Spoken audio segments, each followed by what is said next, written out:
영적 비결, 두 번째 시간 형통의 비결. 형통하기 원해요? 간단해요. 깨지면 돼요. 형통하기 원해요? 간단해요. 주님께 내 인생 맡기면 돼요. 형통하기 원해요? 인생의 운전대를 100% 맡겨드리면 돼요. 형통하기 원해요? 하나님의 말씀대로 순종하면 돼요. 할렐루야. 예, 우리 삶의 기반은 영적인 베이스를 통해서 세워지고 결정이 됩니다. 각자 삶의 모습은 다 다르지만 그 삶의 열매를 보고 그 사람의 뿌리와 기반을 알 수가 있죠. 예, 하나님의 성령이 배후에서 역사하고 호위하는 그런 사람은 열매도 달라요. 좋아요. 모습도 달라요. 행복해 보여요. 그러나 악한 영이 배후에서 지키고 있는 사람은 그것에 따른 결과가 다 나타나게 돼 있어. 안 좋은 열매로. 여러분, 무조건 굶는다고 금식이 아니라 굶으면서도 이웃사랑을 실천해야 그게 온전한 금식이 되는 거예요. 그래서 이사야 58장 6절로 11절 보니까 내가 기뻐하는 금식은 흉악의 결박을 풀어주며 멍에의 줄을 끌어주며 압제당하는 자를 자유하게 하며 모든 멍에를 꺾는 것이 아니겠느냐. 또 줄인 자에게 내 양식을 나누어주며 유리하는 빈민을 집에 들이며 헐벗은 자를 보면 입히며 또 내 골육을 피하여 스스로 숨지 아니하는 것이 아니겠느냐.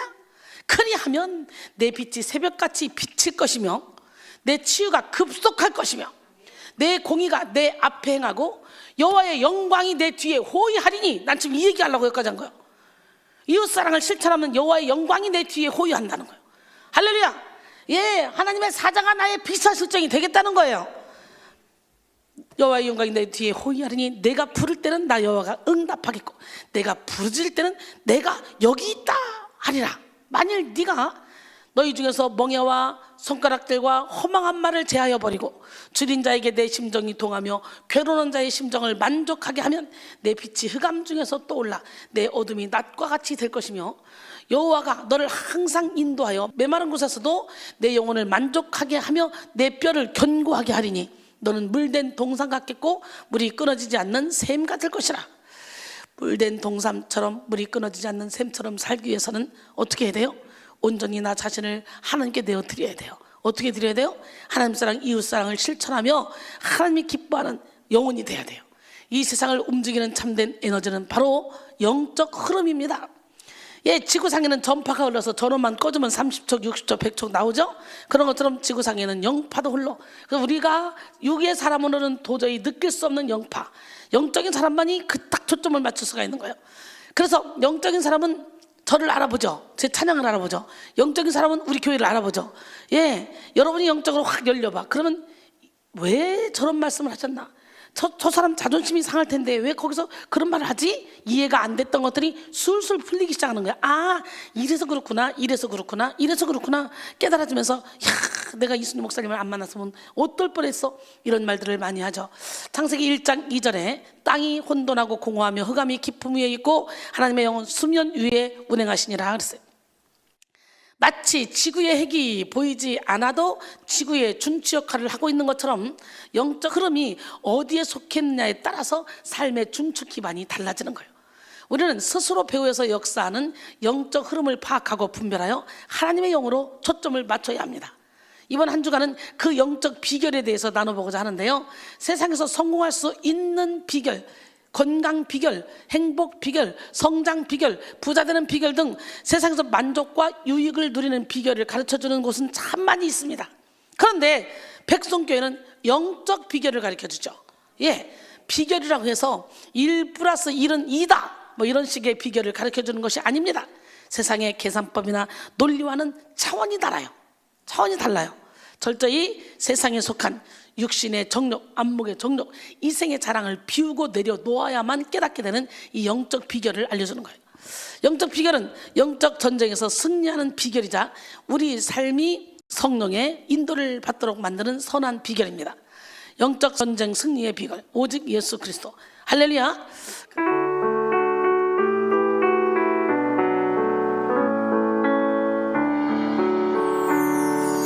영적 전쟁 승리의 비결 오직 보혈의 능력뿐이네. 예수 보혈을 의지하여 영적 전쟁에서 승리하리라. 한 번 더. 영적 전쟁 승리의 비결 오직 보혈의 능력뿐이네.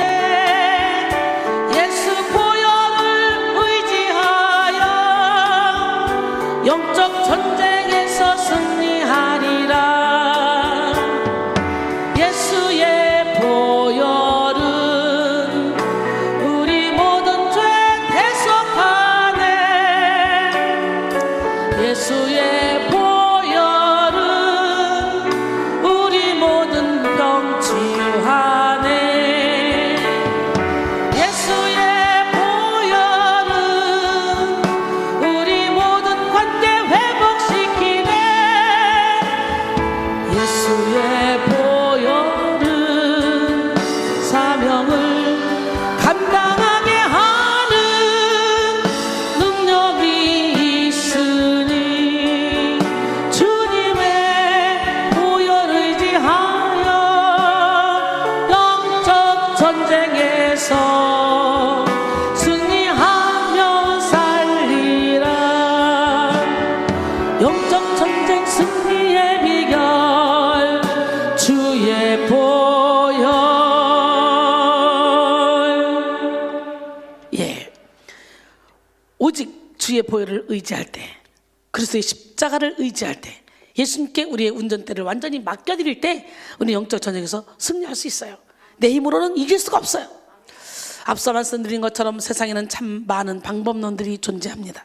세상 사람들은 어느 정도 방법을 지키고 나면 성과와 보람을 얻을 수 있어요. 사람들은 자신이 원하는 목표와 목적을 이루기 위해서 수많은 비결과 방법을 시도합니다. 그러나 예수님을 믿는 우리가 기억해야 될 것은요, 뭐예요? 반드시 영적 비결로 모든 것을 접근해야 된다는 거예요. 여러분, 눈에 보이지 않는 영은 보이는 육의 세계의 뿌리입니다. 여러분의 영혼의 상태에 따라, 영혼이 잘된 같이 범사가 잘되고 강건해진다 그랬잖아. 영혼의 상태에 따라 여러분 삶이 달라져요. 우리는 인생의 근본 목적을 알고 본래의 원인을 규명하기 위해 영적인 눈을 열고, 영적인 귀를 열고, 영적인 마음을 활짝 열고 영적인 생각을 해야 돼요. 우리는 이제 세상에 속한 영을 받지 않고 하나님을 아버지라고 부르는 그런 자녀들이라는 걸 알아야 돼요. 로마서 8장 12절로 15절, 그러므로 형제들아 우리가 빚진 자로 돼 육신에게서 쳐서 육신대로 살 것이 아니니라. 너희가 육신대로 살면 반드시 죽을 것이로되 영으로서 몸의 행실을 죽이면 살리니 무릇 하나님의 영으로 인도함을 받는 사람은 곧 하나님의 아들이라. 너희는 다시 무서워하는 종의 영을 받지 아니하고 양자의 영을 받았으므로 우리가 아빠 아버지라 부르짖느니라 그랬어요. 할렐루야. 이렇게 예수님의 십자가 사랑으로 확증된 우리가 십자가의 길, 영의 길로만 가야 우리가 승리하며 살아갈 수 있는 거예요. 이것이 궁극적인 영적 비결의 대답입니다. 영의 길, 십자가의 길, 예수 그리스도의 보혈을 의지해서 가야만 되는 거예요. 영에 속해야 할 성도가 육에 속한 것들을 부러워하고 비우지 못하고 버리지 못하면 결코 하나님이 주시는 결말, 하나님이 주시는 승리를 이룰 수가 없어요. 이 방법, 이 비결은 좁은 문으로 나서는 자에게 열립니다.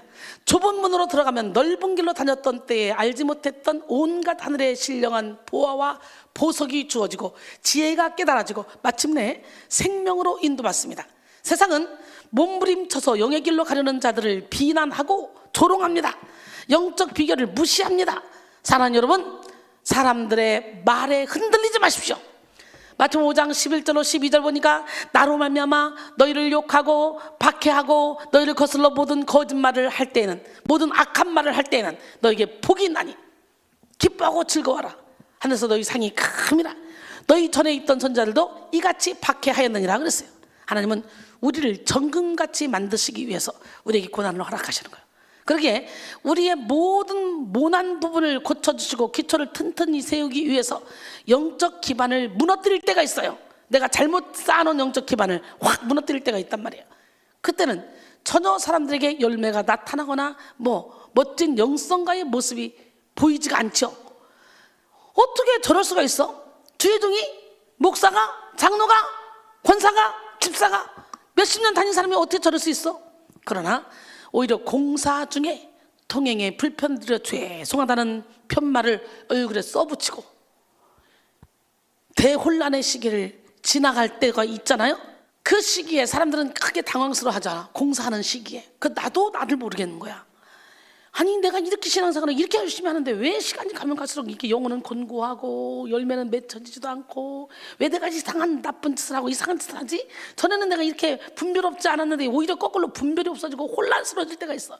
왜? 내 안에 어둠이 막 나갈 때, 눌러놨을 때는 내 의식적으로 상식적으로 살지만 이 어둠이 올라오면 상식을 벗어난다고 이 사단이가 막 내 의지를 잡고 안 나가려고 몸부림을 치는 거지.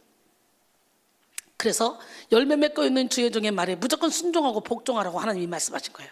훈련받는 과정에는 내 생각이 틀리니까, 어둠과 전쟁 중에는 내가 내 생각을 알 수도 없으니까. 그래서 그 시기에 있는 사람들은 크게 당황스러워합니다. 나는 그런 사람이 아닌데 라고 생각하며 자신의 드러난 모습에 실망하고 부끄러워하고 수치스러워하죠. 그러나 이것이 바로 자아를 내려놓게 하시는 하나님의 영성 훈련의 비결이라는 거.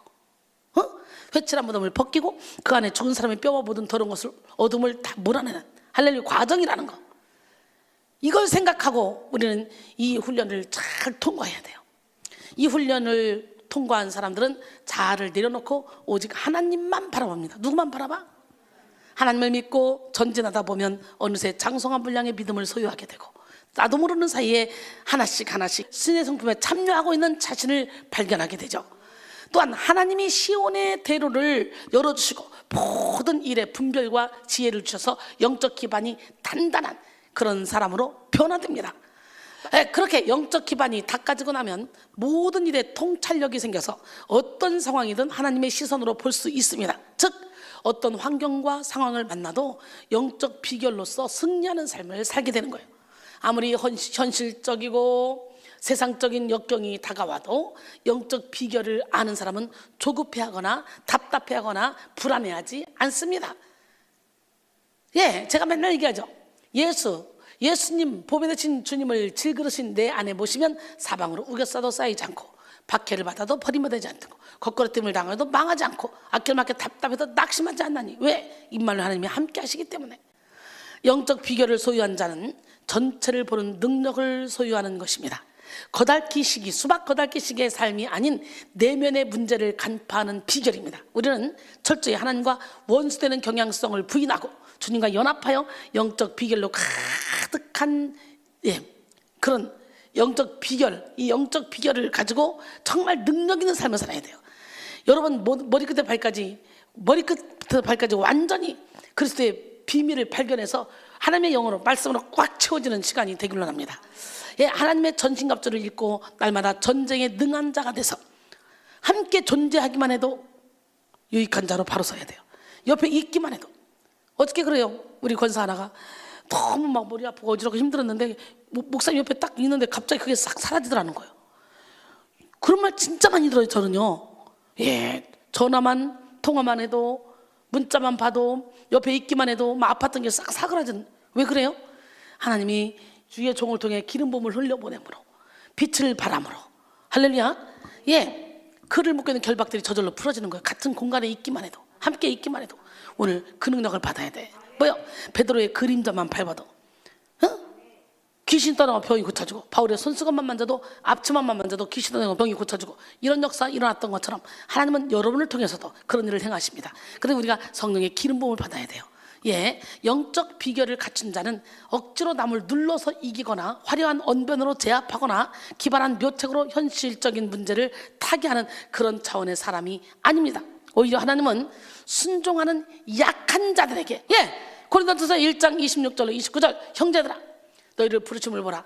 육체를 따라 지혜로운 자가 많지 아니하며 능한 자가 많지 아니하며 문벌 좋은 자가 많지 아니하도다. 그러나 하나님께서 세상에 미련한 것들을 택하사 지혜 있는 자들을 부끄럽게 하려 하시고, 세상에 약한 것들을 택하사 강한 것들을 부끄럽게 하려 하시며, 하나님께서 세상에 천한 것들과 멸시받는 것들과 없는 것들을 택하사 있는 것들을 폐하려 하시나니 이는 아무 육체도 하나님 앞에서 자랑하지 못하게 하려 하심이라 그랬어요.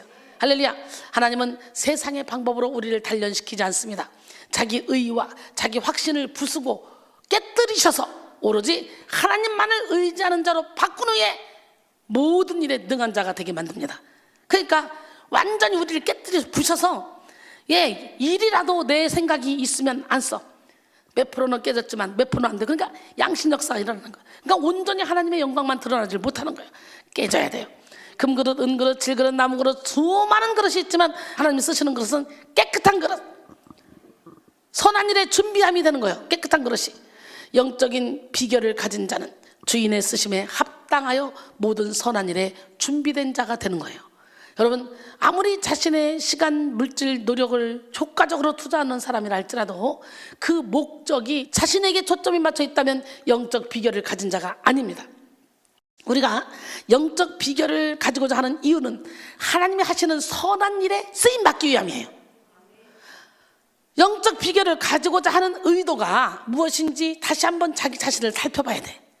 내가 이 땅에서 잘 살아보기 위해서, 인정받기 위해서, 내 소원하는 것이, 내가 원하는 소원이 응답되기 위해서 영적 비결을 갖고자 한다면 오히려 사탄이 주는 육적인 생각에 항상 속아서 엇나가는 삶을 살 수밖에 없어요.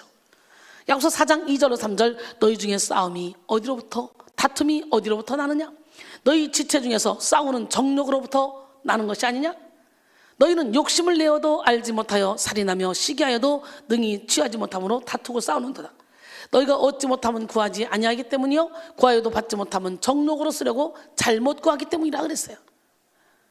그러니까 내가 영적으로 바로 서기 원하는 것이 오로지 내 가정, 내 식구, 나의 유익을 위한 거라면 잘못된 거라는 거예요. 우리는 정욕으로 구하는 거는 하나님이 안 줘요. 줬다 할지라도 다 얻었으니까 하고 교만한 것은 사탄이 주는 거예요. 차라리 하는 것마다 안 되고 안 돼서 무릎 꿇고 기도할 수밖에 없는 그 상황에 처해 있는 사람이 오히려 하나님이 기뻐하는 사람이라는 걸 우리는 알아야 돼요. 그래서 우리는 열매를 맺어도 하나님 안에서 열매를 맺어야 돼요. 근데 너무도 사단이가 교묘해서요, 내가 기도했으니까 난 다 돼, 기도하는 것마다 다 됐어 이런 교만을 갖다 줘요. 그 말, 나는 기도하니까 다 형통해, 라는 그 말 자체가 얼마나 교만한지 몰라. 진짜 형통은 뭐냐? 내가 삶에서 신의 성품에 참여해서 모든 사람에게 정말 그리스도의 빛을 발하고 향기를 발하고 모든 사람을 품을 수 있어. 이런 분열하고 이간질하고 가르고 막 이런 영이 아니라 모든 사람을 품고 하나 되게 하는 영, 그게 진짜 하나님의 영이야. 오늘은 특별히 형통의 비결에 대해서 나눠볼 텐데요, 우리가 영적 비결을 갖고자 하는 의도가 육적인 만족에 있다면 형통의 비결이 자신의 유익을 위한 비결로 전락할 수 있다는 걸 우리는 알아야 돼. 형통은 아마도 누구든지 좋아하고 갖고 싶은 복일 것입니다. 왜냐하면 우리 인생에서 가장 얻기 힘든 비결이 바로 형통의 비결이기 때문이죠. 형통의 비결은 가장 좋은 것이면서도 가장 얻기가 어려운 거예요. 세상에서는 만사형통이라는 단어가 있죠. 만 가지 일이 다 형통하다라는 의미를 갖고 있습니다. 형통은 막힘이 없이 통한다는 뜻이죠. 이 세상에 5만 가지 일들이 다 형통할 수 있다면 얼마나 좋겠습니까? 그보다 더 좋은 것은 아마 없겠죠? 이 만사형통이라는 말은 거의 우리 인생에서 이루어질 수 없는 신기루 같은 존재입니다. 한평생 살면서 모든 일이 막힘이 없었던 사람은 단 한 사람도 없을 거예요. 그러나 정말 감사하게도 그리스도 안에 있는 자들은 이 만사형통의 축복을 이미 받은 자들이야. 아멘. 우리는 밖에서 만사형통의 축복을 받은 건 아무런 의미가 없어요. 예수 안에서 만사형통의 축복을 받아야 되는데, 예수 안에 있으면 만사가 형통해 진짜. 왜? 진리를 알지 진리가 너희를 자유케 하리라. 그러니까 예수 안에서 자유로워지는 거예요. 없어도 자족할 줄 알고, 상처가 와도 상처를 오히려 상처 입은 치유자로 변화시킬 수 있고, 무슨 일로도 해를 받지 않고 예수 안에 있으면, 전에 같으면 요만한 자존심만 건드리면 가만히 있지 않았잖아. 근데 예수 안에 들어오니까 이 자존심은 아무것도 아닌 거예요. 로마서 8장 35절로 37절, 누가 우리를 그리스도의 사랑에서 끊으리요? 환난이나 공고나 박해나 기근이나 적신이나 위험이나 칼이랴. 기록된 바 우리가 종일 주를 위하여 죽임을 당하게 되며 도살당할 양같이 여김을 받았나이다 함과 같으니라. 그러나 이 모든 일에 우리를 사랑하시는 말마마 우리가 넉넉히 이기느니라. 어떻게 이겨? 모든 일에, 죽음까지도, 사망이나 생명이나 천사들이나 권세자들이나 현재일이나 장래일이나 능력이나 높음이나 기쁨이나 다른 어떤 피조물도 우리를 우리 주 그리스도 예수 안에 있는 하나님의 사랑에서 끊을 수 없대. 그러니까 예수 안에만 들어오면 만사형통이야. 온전히 예수 안에 못 들어오니까 힘든 거예요. 완전히 예수 안에 딱 들어오면 그때부터는요, 어떤 세상에 어떤 환경이 펼쳐져도 전혀 우리 영혼이 해를 받지 않는다는 거예요. 할렐루야. 오늘 그 형통의 복을 받아야 했잖아. 그 복을 제가 받았잖아요. 제가 그렇게 행복하게 살고 있잖아요. 무엇보다도 우리는 육적인 형통과 영적인 형통의 차이점부터 알아야 되겠죠. 먼저 육적인 형통은 앞에서 말씀드린 것처럼 그 목표와 목적이 자신의 만족과 유익에 초점이 맞춰져 있어요. 나를 편안하게 해주려고 하는 것이 육적인 형통입니다. 육적인 형통은 예수님을 믿지 않는 불신자들과 더불어 육적인 속성을 버리지 못한 그런 성도들까지도 모두 원하는 것입니다. 자아가 죽어지지 못한 만큼 육적인 형통을 갈망하게 되며 그것이 자신을 구원해 줄 것이라는 자기 확신에 빠집니다. 진정한 형통이 무엇인지 깨닫지 못하는 이상 자신의 일생을 다 바쳐서 이 형통을 위해 모든 것을 투자하는 이들이 많이 있죠. 육적인 형통은 그런데 유한합니다. 한계가 있어요. 성경 속에서 유한한 형통과 자기 안위에 취해서 영적 나태함에 빠지고 결국에는 죄악에 이르는 대표적인 인물이 있습니다. 누구예요? 하나님의 마음에 합했던 자 다윗이 그랬잖아요. 형통해지니까.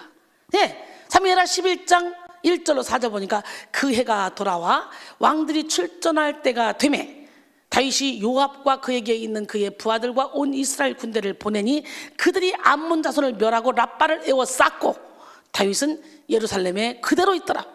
저녁 때 다윗이 그의 침상에서 일어나 왕궁 옥상에서 거닐다가 그곳에서 보니 한 여인이 목욕을 하는데 심히 아름다워 보이는지라. 다윗이 사람을 보내어 그 여인을 알아보게 하였더니 그가 아뢰되 그는 엘리암의 딸이요 햇사람 우리아의 아내 밧세바가 아니니까 하니 다윗이 전령을 보내어 그 여자를 자기에게로 데려오게 하고 그 여자가 그 부정함을 깨끗하게 하였으므로 더불어 동침함에 그 여자가 자기 집으로 돌아가니라. 여기서 보면 왕들이 출전할 때 다윗은 옛날에는 앞장서 출전해서 싸웠어요. 그때 좀 나라가 부강해지고 이제 군대가 많아지니까 요압과 그 부하들을 보냈는데 거기서도 다 전쟁이 이긴다는 소식이 들린 거예요. 그러니까 늦게까지 자빠져 자는 거지. 섰다 생각할 때 우리는 넘어질까 조심해야 돼. 전쟁 중에 그런 예루살렘에서 안락함을 즐기며 이렇게 옥상을 거니다가 밧세바를 본 거예요. 목욕하는 밧세바를. 그래서 자기 부하의 아내인데도 불구하고 불러다가 동침을 해서 임신까지 시키는 역사가 일어나. 이때가 바로 다윗이 가장 육적으로 형통하고 위세를 떨칠 때였습니다. 육적으로 형통하고 위세를 떨칠 때 결국 나중에 하나님은 은밀한 곳에서 그의 모든 행적을 보시고 때가 되어 다 드러내셨잖아. 그 일로 인해서 백주에 네 아들이 네 후궁들과 아주 백주의 사람들 보는 앞에서 그 짓을 할 거다. 진짜 그랬잖아요.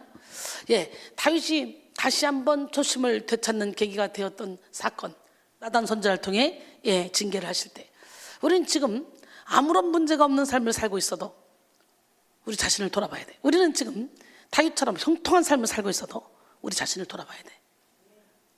모든 게 다 잘 돌아가는 그 상황에 있다 할 때 그때 자신을 돌아봐야 돼. 하나님을 떠난 육적인 형통은 오히려 저주가 될 수 있습니다. 무엇이든지 원하는 대로 풀리고 원하는 것을 다 소유할 수 있는 사람은 진중하게 자기 자신을 돌아볼 기회를 잊어버립니다. 교만과 무지 속에 살면서 깨닫지 못하고 인생의 근본적인 가치를 분별할 수 없습니다. 육적인 형통과 영적인 형통의 순서를 되짚어 봅시다. 인간은 육적인 형통을 먼저 누리고 그 다음 영적인 형통이 중요하다는 것을 깨닫는데 하나님은 우리가 먼저 영적 형통을 이룬 후에 육적인 형통까지 주기를 원하셔요. 우리는 그러죠. 하나님 건강을 주시면 일할게요. 하나님 사업을 잘 해서 돈 벌게 하면 헌금할게요. 하나님 내게 달란트를 재능을 주시면 내가 일할게요. 우리는 그러잖아요. 그런데 하나님은 그렇게 말씀하지 않아요. 사랑하는 자요, 내 영혼이 잘된 같이 내가 범사에 잘되고 강건하기를 내가 간구하노라. 먼저 영적인 형통을 받기를 원해요. 할렐루야. 영혼이 잘되는 것이 먼저입니다. 영적인 형통은 쉽게 말하면 영혼이 먼저 잘되는 것인데요, 어떤 환경과 상황에 처할지라도 영혼만큼은 맑고 밝게 흔들리지 않는 것, 고난의 밤중에도 하나님과 교통교제하며 노래할 수 있는 믿음을 가진 자가 형통의 비결을 아는 자입니다. 욥기 35장 9절로 10절, 사람은 학대가 많음으로 부르짖으며 군주들의 힘에 눌려 소리치나 나를 지으신 하나님은 어디 계시냐고 하며 밤에 노래를 주시는 자가 어디 계시냐고 말하는 자가 없구나 그랬어요. 여러분, 고난의 밤에 노래를 주시는 하나님, 고난이 문제가 아니라 고난의 의미를 모르는 것이 문제야. 그 고난을 통해 하나님께서 내게 주시고자 하는 메시지가 뭘까? 그걸 생각하며 고난의 밤에 노래할 수 있는 여러분 되기를 원합니다. 영적 형통은 세상이 말하는 형통과 완전히 다릅니다. 인간적인 눈으로 봤을 때는 전혀 형통해 보이지 않는 이가 하나님 안에서 가장 제대로 가고 있을 수도 있어요. 저 사람 어떻게 하는 것마다 안 되고 때때마다 안 되고 저렇게 힘들지? 자녀도 안 되고 저 사람 저주받았나? 그게 아니라 오히려 그 사람이 더 하나님께 바로 갈 수가 있다는 거예요. 그런 고난과 환난을 통해 하나님께 무릎 꿇다 보니까 영적인 형통이 일어나서 하나님께서 영적인 형통을 주면 이제 내 안에 영적인 형통이 일어나면 나중에 그 모든 문제들은 자동적으로 풀려가는 거지. 할렐루야. 봐요. 그렇게도 신랑이 미웠던 사람들이 내가 은혜를 받고 나니까 이혼하고 싶었던 사람들이 신랑이 그렇게 이쁘고 사랑스러울 수가 없는 거예요. 이 모든 게 다 내 탓이었다는 걸 깨닫게 되는 거예요. 이 형통 아니고 뭡니까? 신랑은 그대로 있어요. 나만 바뀌면 다 바뀌는 거예요. 할렐루야. 하나님은 때로 사용하시기 좋은 그릇으로 빚어주시기 위해서 인고의 시간을 지나게 하실 때가 있습니다. 에레미야 18장 1절로 6절 여호와께로부터 에레미야에게 임한 말씀에 이르시되 너는 일어나 토기장의 집으로 내려가라. 내가 거기에서 내 말을 내게 들려주리라 하시기로 내가 토기장의 집으로 내려가서 본즉 그가 농로로 일을 하는데 진흙으로 만든 그릇이 토기장이의 손에서 터짐에 그가 그것으로 자기 의견에 좋은 대로 다른 그릇을 만들더라. 그때 여호와의 말씀이 내게 임하니라. 이르시되 여호와의 말씀이니라. 이스라엘 족속아 이 토기장이가 하는 것 같이 내가 능히 너희에게 행하지 못하겠느냐? 이스라엘 족속아 진흙이 토기장이의 손에 있음 같이 너희가 내 손에 있느니라. 할렐루야. 여러분 우리의 모든 인생의 주권이 주님께 있음을 완전히 인정할 때 영적인 형통이 막 열리기 시작하는 거예요. 그래서 인생의 운전대를 맡겨드리자고. 아멘. 내 인생의 운전대 주님께 함께 찬양합니다.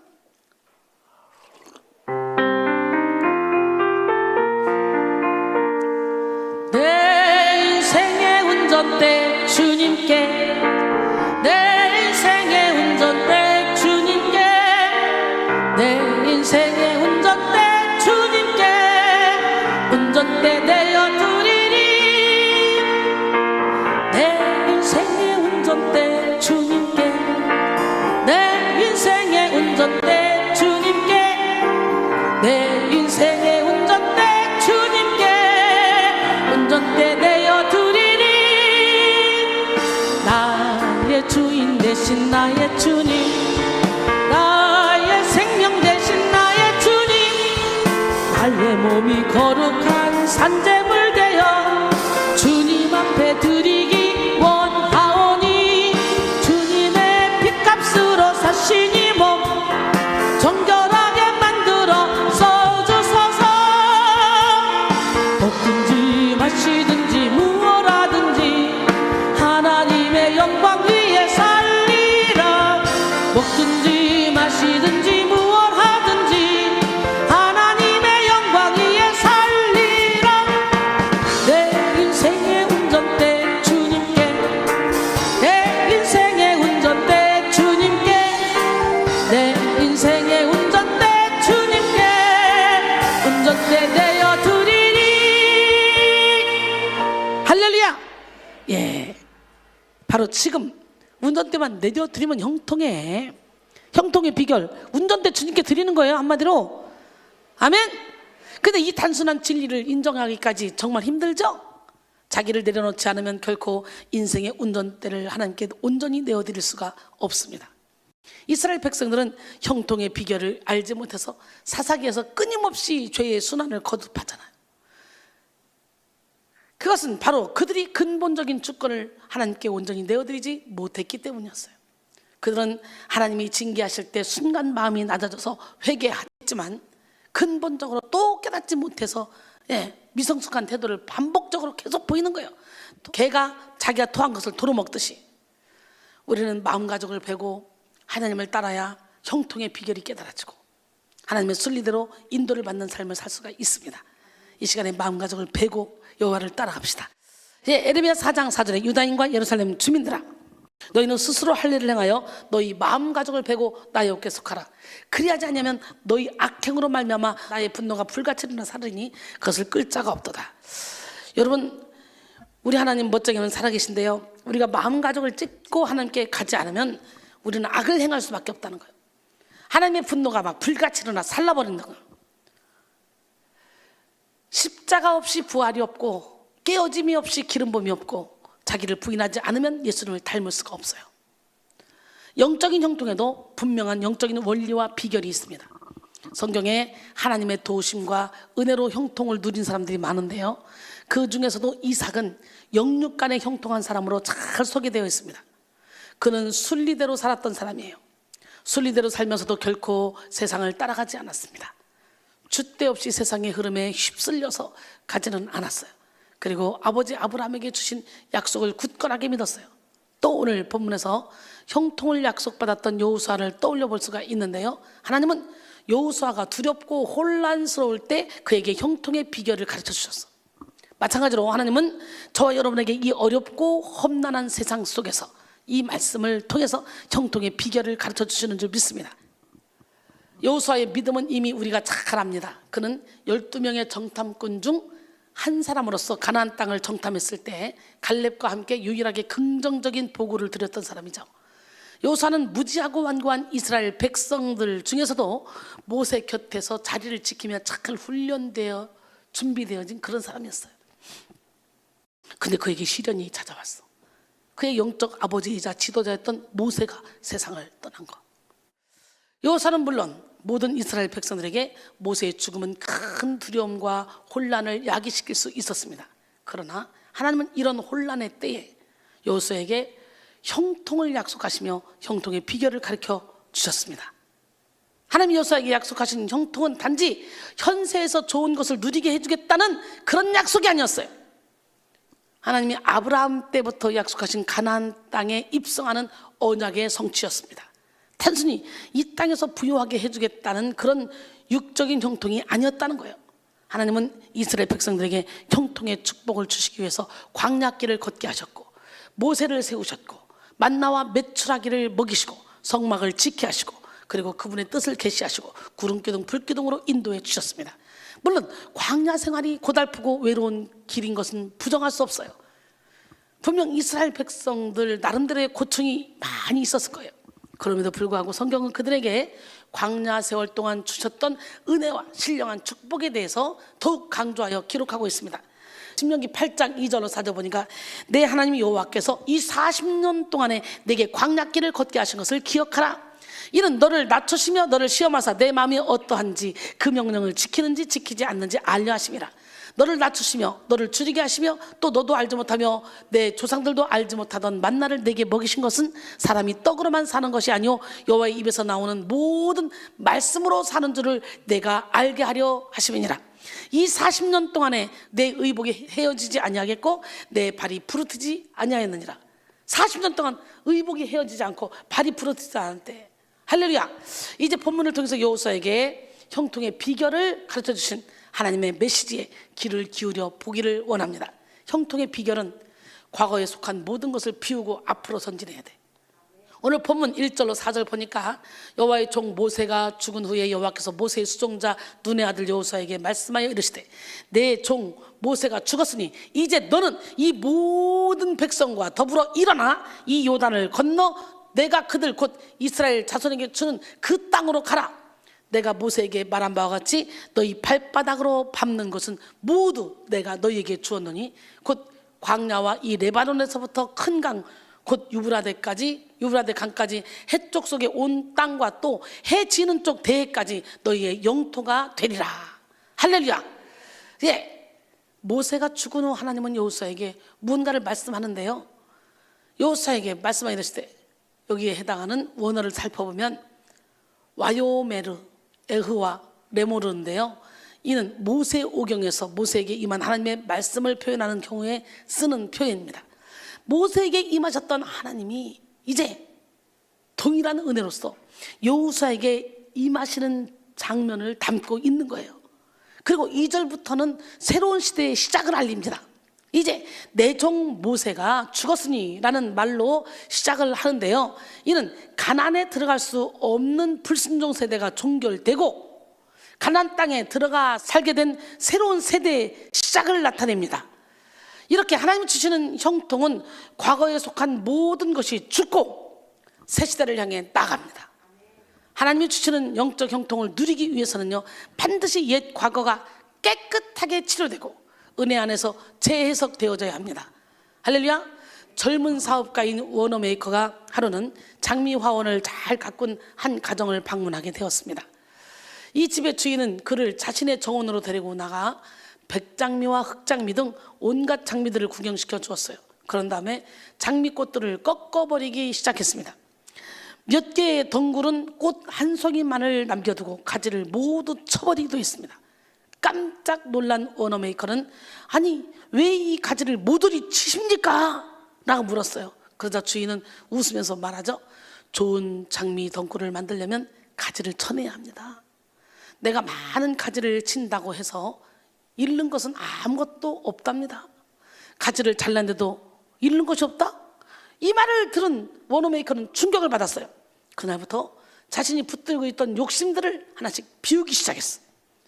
비움을 통해 이웃에게 나눔을 실천하게 됐어요. 그는 나눔을 통해 큰 사업체를 얻게 되고 미국의 대재벌이 되는 형통의 축복을 받게 된 거예요. 할렐루야. 주 안에서 형통하는 비결은 바로 과거를 내려놓는 것입니다. 흩어 구제하여도 더욱 부하게 되는 일이 있나니 과도히 아껴도 가난하게 될 뿐이라. 구제를 좋아하는 자는 풍족하여질 것이요 남을 윤택하게 하는 자는 자기도 윤택하여지리라. 잠언 11장 24절로 25절 말씀인데 저는 그렇게 살고 있어요. 저 정말 윤택하게 살고 있지 않습니까? 여러분들도 그렇게 살아봐요. 할렐루야. 과거는 좋은 일이든 나쁜 일이든 다 비우고 새로 시작해야 돼. 고도원의 아침 편지에 나오는 글입니다. 지나간 영광의 시간에 너무 오래 취해 있거나 흘러간 고통의 시간에 너무 오래 갇혀 있으면 미래의 문이 열리지 않습니다. 과거는 지나갔으며 지나가면서 얻을 수 있는 것은 교훈뿐입니다. 라는 글입니다. 여러분, 아직도 과거 속에 살고 있다면 현재의 삶에 주어진 은혜를 알아볼 수가 없다는 걸 알아야 돼요. 과거를 완전히 비울 때 현재와 미래에 예비된 축복을 받을 수 있습니다. 그 축복이 깨달아지고 초점을 바로 맞추어 형통의 길로 향할 수가 있습니다. 뒤를 바라보면서 앞으로 전진하는 운전자가 어디 있겠습니까? 과거를 자꾸만 되짚고 바라보는 행위는 마치 뒤를 돌아보면서 앞으로 운전을 하는 그런 사람과 똑같은 거예요. 한번 생각해봐. 앞으로 운전하는데 뒤로 가. 사고 나지. 과거의 상처와 어둠은 자꾸만 우리로 하여금 패배의식과 억울한 마음을 만들어냅니다. 그러기에 우리는 쟁기를 잡고 뒤를 돌아보면 안 돼. 앞만 보고 달려가야 돼. 누가복음 9장 62절에 예수께서 이르시되 손에 쟁기를 잡고 뒤를 돌아보는 자는 하나님 나라에 합당하지 아니하니라 하시니라. 할렐루야. 악한 영은 과거를 바라보게 하여 하나님이 허락하신 모든 축복을 보지 못하도록 우리의 눈을 가립니다. 과거에 묶인 내면은 하나님과 막힌 담이 되어서 자꾸만 왜곡된 시선으로 현재를 바라보게 하죠. 우리의 영혼은 과거에 있지 않습니다. 현재를 사랑합니다. 우리는 현재에 충실하며 하나님께서 주실 미래를 소망해야 됩니다. 하나님은 이스라엘 안에 묵혀진 과거의 불신앙의 습관들을 완전히 제거하시고 새로운 믿음의 도약을 이루시고자 했습니다. 이스라엘 백성들은 불순종의 제약으로 인해 출애굽 1세대가 가나안 입성의 축복을 허락받지 못했잖아요. 하나님은 이스라엘 백성들이 정결하게 가나안 땅에 밟도록 그들 가운데 거하던 모든 과거의 어둠을 싹 다 종식시키고자 했던 거예요. 모세조차도 가나안 땅에 들어가지는 못했잖아요. 그런 의미에서 모세의 죽음은 새 시작을 의미하는 것이었습니다. 새로운 세대가 시작되자마자 하나님은 여호수아를 지도자로 부르셨어. 할렐루야. 사실 하나님이 여호수아의 자질을 보시고 부르셨지만 여호수아 스스로는 굉장히 어려웠던 자리였습니다. 모세는 하나님의 보치라고 불릴 만큼 대단한 영적 리더였고 하나님과 대면에서 만난 자였고 당시 환경도 열악했고 또 자신에게 주어진 사명의 무게는 한 민족이 달려있는 사안이기 때문에 아주 무거웠을 것입니다. 그러나 하나님은 여호수아에게 조금도 과거나 자기 자신에게 매여 있도록 허락하지 않았어요. 하나님은 그에게 모든 백성과 더불어 요단을 건널 것을 직접 명령하셨어. 한글 개역 성경에는 너는 이 모든 백성들과 더불어가 먼저 번역되어 있지만 원어적으로는 일어나 건너가라로 번역된 쿰 아보르로 시작됩니다. 즉 하나님께서 여호수아에게 요구하신 것은 모세 때처럼 율법을 백성들에게 전하는 것이 아니라 약속의 땅의 직면에 들어가 그곳을 차지하는 것이었어요. 예, 하나님은 가나안 땅으로 나아갈 이스라엘 백성들의 형통함을 보장하셨어. 출애굽 1세대와 모세가 함께했던 지난 세월들을 뒤로 한 채 앞으로 전진하라는 말씀이에요. 할렐루야. 3절을 보면 하나님께서 너희 발바닥으로 밟는 곳은 모두 내가 너희에게 주었느니. 아멘. 여기서 쓰인 원어 콜마콤은 문자적으로 모든 장소를 의미합니다. 또 발은 원어로 라글레켐인데요, 발은 뭐예요? 힘을 상징하기 때문에 발바닥으로 밟는다는 표현은 단순히 땅을 돌아다닌다는 뜻이 아니라 정복한다는 뜻을 가지고 있어요. 하나님은 주었다는 표현에서 임박한 미래가 도래할 것을 나타내는데요, 여기서 우리가 주목해야 될 것은요, 2절에 보면 하나님은 여호수아에게 이스라엘 자손에게 주는 그 땅으로 가라는 거예요. 하나님께서 이스라엘 백성이란 단어를 사용하지 않고 이스라엘 자손이란 단어를 사용하신 이유는 가나안 땅을 이스라엘 백성들에게 주시는 이유가 아브라함과 언약 때문이라는 것을 나타내시기 위함입니다. 물론 모세 시대의 이스라엘 백성 또한 아브라함의 자손이었습니다. 그러나 그들은 불순종과 원망으로 인해서 결국 형통의 축복을 받지 못했잖아요. 우리도 이와 같이 이전에 원망하고 불평했던 모든 옛 습관을 다 버릴 때 형통의 축복을 받을 수 있습니다. 믿음이 성숙하지 못할 때 영적으로 무지하여 불평하고 원망했던 것도 이제 십자가에 못 박아야 됩니다. 철저히 회개하고 예수님의 보혈로 깨끗하게 씻을 때 형통의 길이 열리기 시작합니다. 하나님은 분명히 출애굽 1세대들에게도 언약을 주셨어요. 그러나 그들은 하나님이 주신 여러 기회를 놓치고 육을 따라갔으며 끝까지 믿음을 지켰던 갈렙과 여호수아만이 축복의 주인공이 됐잖아요. 예, 새 시대를 맞이한 여호수아와 갈렙, 그리고 2세대 이하 이스라엘 백성들은 해쪽 속에 온 땅인 가나안 땅 전체를 약속받았습니다. 광야를 통과한 자들에게 주시는 하나님의 축복은 그야말로 상상을 초월하는 규모였습니다. 그들이 인간적인 힘으로는 결코 애쓰고 힘써도 얻지 못할 그런 형통이었어요. 오늘 우리도 이렇게 큰 형통의 축복, 우리가 상상하지도 못했던 형통의 축복을 받기를 원합니다. 할렐루야.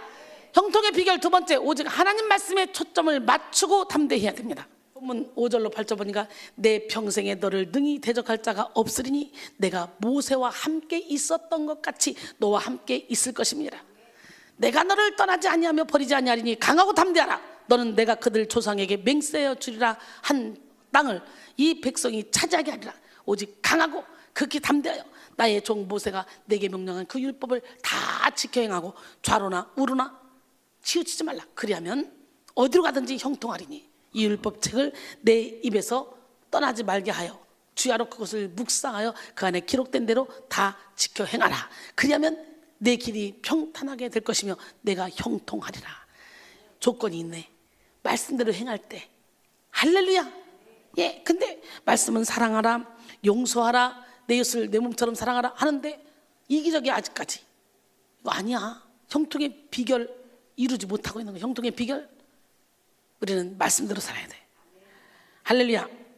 본문 5절부터는 여호수아가 얼마나 형통한 삶을 살게 될 것인지에 대해서 언급되어 있습니다. 하나님은 먼저 그에게 부어주실 은혜에 대하여 말씀해 주십니다.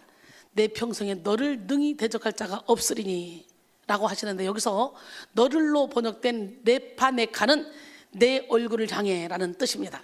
예, 그리고 능히 당할로 번역된 이트야 체부는 스스로의 입지를 취하다, 자리 잡다 라는 뜻을 가지고 있습니다. 즉 본문을 다시 풀면 내 평생에 어떤 사람도 너를 향해서 대들 수가 없을 것이다. 아멘 라고 번역되는 거예요. 이는 여호수아가 어떤 문제를 만나든 모두 승리하게 될 것이라는 확실한 보장입니다. 하나님은 내가 모세와 함께 있었던 것 같이 너와 함께 있을 것이다. 내가 너를 떠나지 않으면 너를 버리지 않으리라 라고 말씀하시잖아요.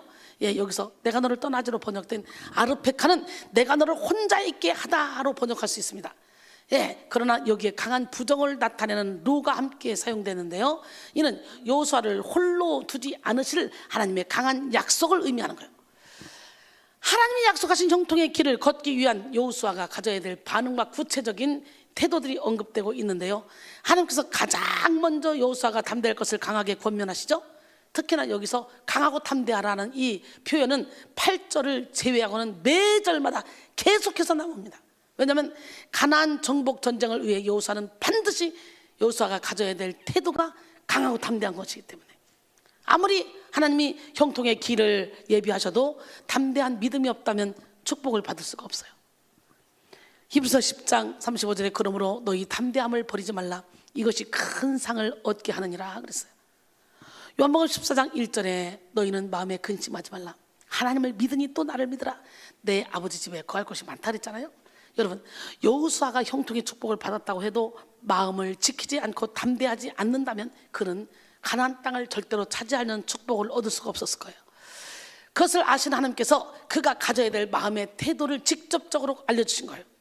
그리고 그는 자신뿐만 아니라 백성을 위해서도 담대한 마음을 가져야 했습니다. 너는 내가 그들의 조상에게 맹세하여 그들에게 주리라 한 땅을 이 백성에게 차지하게 하리라를 다시 번역해보면 내가 이 백성으로 얻게 할 것이기 때문이다. 네가 바로 네가, 할렐루야.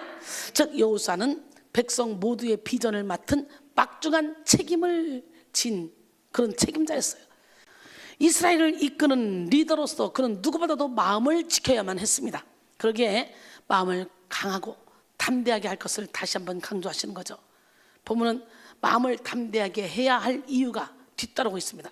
지켜 행하고로 번역된 리시모르 라소트는 지키기 위하여로 해석되는데요, 6절에서 나타난 마음을 강하고 담대하게 해야 하는 이유는 하나님의 율법을 지키기 위함이라는 거예요. 할렐루야. 이스라엘 백성들을 향한 하나님의 계획은 가나안 땅을 차지하게 하는 것뿐 아니라 그 땅에서 궁극적으로 그들이 여호와의 율법을 지키며 사는 것이었습니다. 그러므로 하나님께서 가장 먼저 지도자로 세우게 될 이 여호수아에게 좌로나 우로나 치우치지 말라고 말씀하면서 말씀을 지킬 것을 권면한 거예요. 여호수아가 말씀을 지키며 하나님의 율법을 지키고 살아갈 때 형통한 인생을 보장해 주겠다고 약속하고 계신 것입니다. 사실 이 약속은 여호수아에게만 해당되는 것이 아니에요. 우리에게도 해당되는 거예요. 마음을 담대하여 율법을 지키며 살아가는 자에게는 반드시 하나님께서 형통의 길을 열어주시고 우리의 삶을 보호해 준다는 거지. 잠언 16장 20절에 삶과 말씀에 주의하는 자는 좋은 것을 얻나니 여호와를 의지하는 자는 복이 있나이다. 시편 119편 105절에 보니까 주의 말씀은 내 발의 등이요 내 길의 빛이니이다 그랬어요. 출애굽기 15장 26절에 보니까요, 이랬을 때 너희가 너희 하나님 나 여호와의 말을 들어 순종하고 내가 보기에 의를 행하며 내 계명에 귀를 기울이며 내 모든 규례를 지키면 내가 애굽 사람에게 내린 모든 질병 중 하나도 너희에게 내리지 아니하리니 나는 너희를 치료하는 여호와니라. 결국은 우리는 이 말씀을 지켜야 우리가 밟는 모든 땅이 다 우리 땅이 되고 우리가 하는 것이 다 형통하게 되고, 애굽 사람이 내린 질병 중 한 개도 우리에게 내리지 않는다 그랬어요. 말씀대로 지켜야 반석에 세운 집이 된다 그랬고, 말씀대로 지켜야 우리는 하나님 나라를 볼 수 있다 그랬어요. 그럼 말씀이 뭐라고 하시는지 그 말씀만 알고 말씀만 딸딸딸딸딸 외우고 그냥 내 멋대로 산다? 아니에요. 관계없어요. 말씀을 깨달았다면, 하나님이 하나님 사랑 이웃사랑을 실천하라겠으면 우리는 생명 걸고 하나님 사랑 이웃사랑을 실천하여 하나님의 뜻을 이루어드림으로 저 천국을 소유할 수가 있어요. 오늘 이 시간에 여러분의 영혼이 천국이 되길 원합니다. 사랑하는 성도 여러분, 우리 스스로 자신의 이론과 고정관념에 갇히면 결코 믿음이 오래가지 못합니다. 오직 말씀에 주의하고 말씀에 초점 맞춘 그런 사람만이 굳건하게 흔들리지 않은 믿음을 소유할 수가 있습니다. 말씀은 우리가 나가야 될 방향을 가르쳐주고 훈계해주고 인도해 주십니다. 결국 형통의 비결은 모두 말씀에서 나오는 거예요. 말씀을 깨달을 때 인생의 모든 미스터리가 풀리기 시작합니다. 말씀 가운데 거하고 말씀으로 다시 가치관을 세우고 그 말씀이 인도하는 대로 주의하는 자는 그 영혼이 어둠에서 빛으로 깨어나고 무지하면서 감각이 깨어납니다. 오늘 여러분의 영혼이 어둠에서 빛으로, 사망에서 생명으로, 할렐루야, 옮겨지는 역사가 일어나기를 합니다. 싱클레어 포커스는 하나님을 두려워하는 것은 다른 모든 두려움을 없애준다.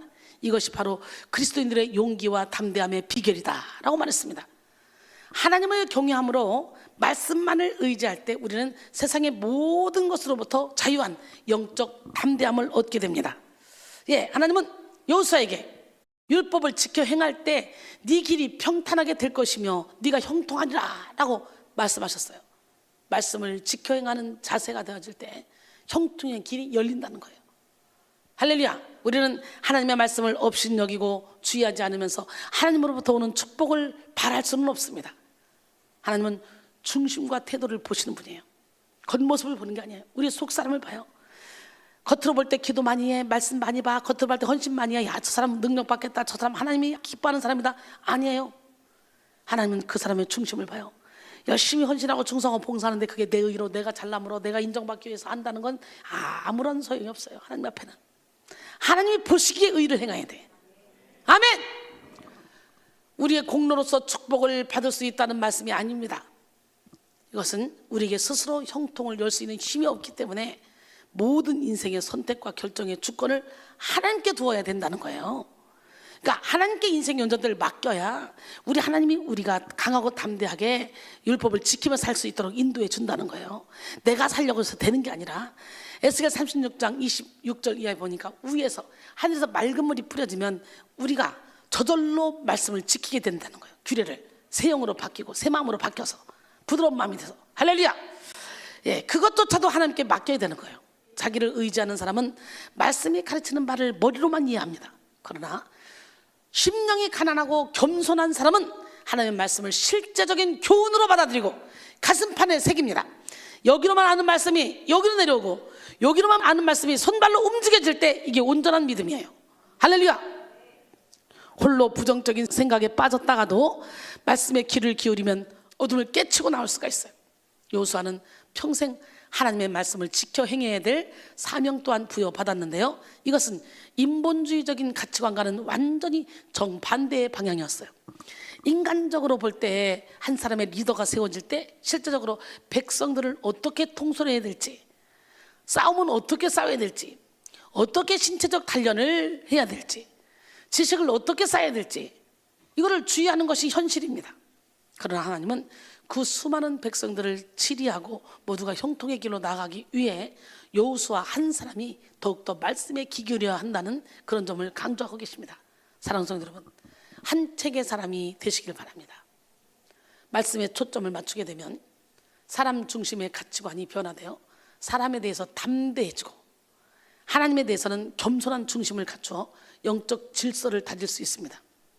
영적인 내면의 질서가 바로 세워지면 우리 삶의 시온의 대로가 활짝 펼쳐집니다.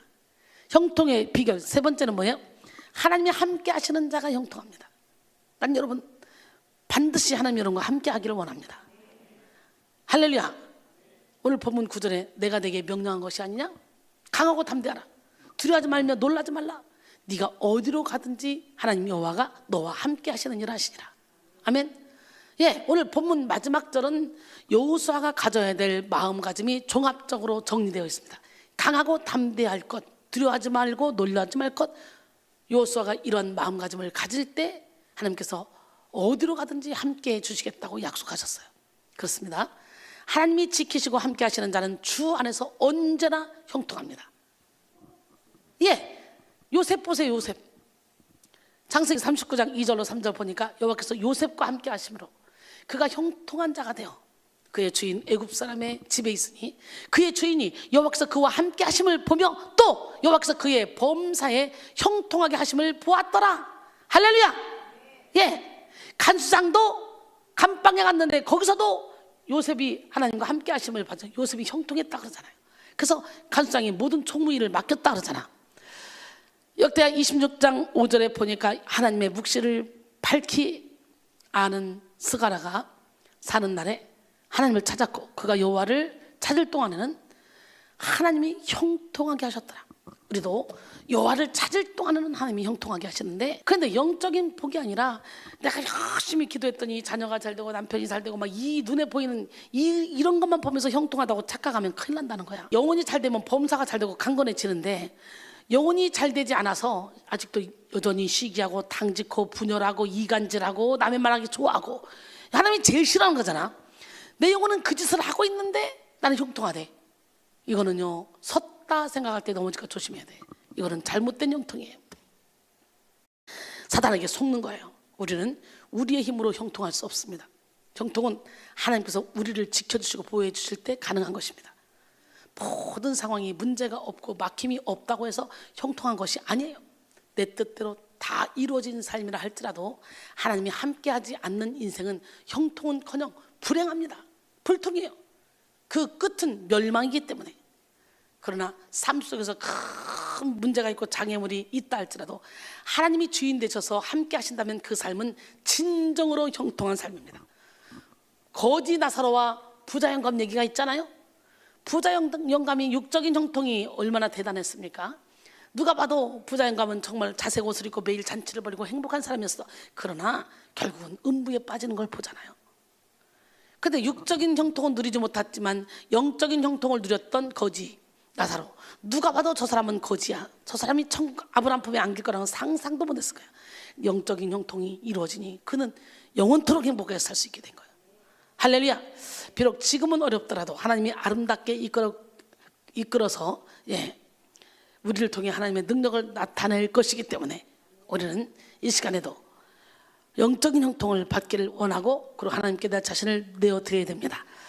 여러분, 형통하다를 국어사전적 의미로 찾아보면 모든 일이 뜻과 같이 잘 되어가다라고 나오는데요, 세상에서는 목적을 이루고 좋은 대학, 좋은 직장, 높은 연봉을 가졌을 때 주로 성공한 인생이라고, 야, 너 성공했다 막 이렇게 말하잖아요.